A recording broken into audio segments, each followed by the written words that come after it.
Paul Crowther was sentenced after pleading guilty to the manslaughter by diminished responsibility of Bethany Fields, who was 21, in an attack in Huddersfield in September 2019. Leeds Crown Court accepted the plea of manslaughter by reason of diminished responsibility following the submission of expert psychiatric reports. Court today determined the 36-year-old will be detained in a mental health facility, and he was jailed for life with a minimum term of 12 years, minus the time on remand. If the hospital order is no longer necessary, he will be transferred to prison to serve the remainder of his sentence. Emergency services were called to Fitzwilliam Street during the early hours of September the 12th to a report that a woman had been seriously injured in an incident there. On attending, police and paramedics located Bethany, who had suffered a fatal stab wound injury at the scene. Inquiries quickly determined that her former partner, Paul Crowther, was responsible, and he was located and arrested shortly afterwards. DCI Heather Wariski, the senior investigating officer in the case, said, "This has been a heartbreaking case in which a hugely talented young woman who was so full of life has been denied the chance of a glittering future." Mr. Crowther confronted Bethany in the street and then brutally assaulted her in what was a truly horrific attack in front of witnesses, many whom were left traumatized. Despite the attempts of bystanders to save her, the savage injuries Mr. Crowther inflicted led to her passing away before any medical team could arrive. His assault has taken the life of a remarkable young woman and left scars on her family, which we have been told today will never heal.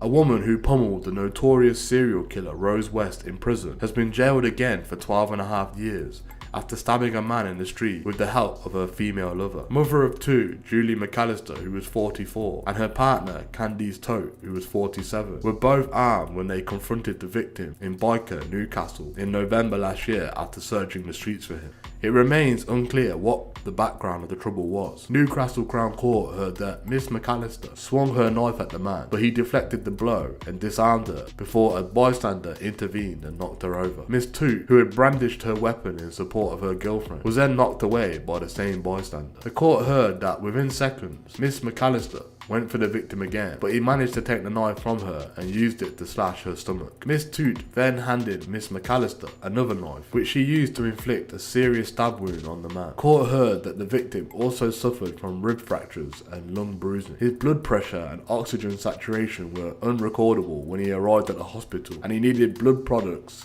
a chest drain, and surgery. He also developed complications from a lung infection. Miss McAllister of Bolingbroke Street, Byker, admitted wounding with intent. Miss Tote of Cumberland House, Westgate Road, Newcastle, admitting threatening another with a knife in a fray. Mr. Recorder Whitehead sentencing Mr. McAllister, who had previous convictions for violence, to 12.5 years behind bars with a 4-year extended licence period to protect the public. He said the victim was left close to death, and he told Miss McAllister, "You were determined on to keep attacking him until either you were stopped or he was seriously injured or worse."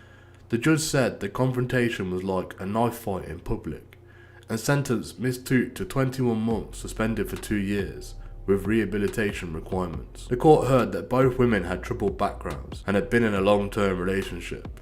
In March 2017, Miss McAllister said she attacked Rose West in jail because she was sick of the amount of fan mail the child killer was getting from admirers. She is said to have pummeled Miss West repeatedly in her face during the vicious attack at Durham's HMP Low Newton.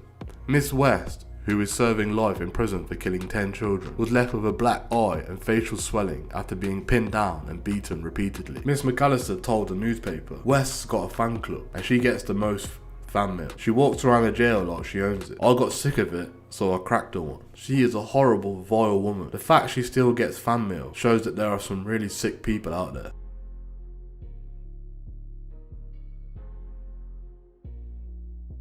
A woman trying to smuggle items into prison has now put herself behind bars. Christina Mullen of Wines has been locked up after being caught trying to transfer goods into a custodial setting.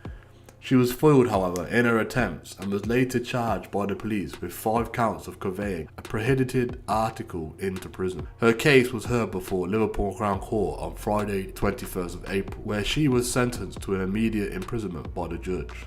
The court heard how the 52-year-old Miss Mullen committed the offences on February the 19th last year. The Wines resident attended HMP Risley in possession of goods which are prohibited in custody. A range of items are banned from prison, either due to safety reasons or whether they could be used to commit further offences behind bars, for example. The defendant was found to be attempting to convey 3 List A items into Warrington Road Prison and 2 categorised as List B. The 2 List A items were cannabis resin, cocaine and diamorphine, while the List B items were 2 mobile phones. Miss Mullen of Albert Roads, Warrant, was convicted of the offences when she appeared at Liverpool Crown Court and was sentenced to 20 months in prison.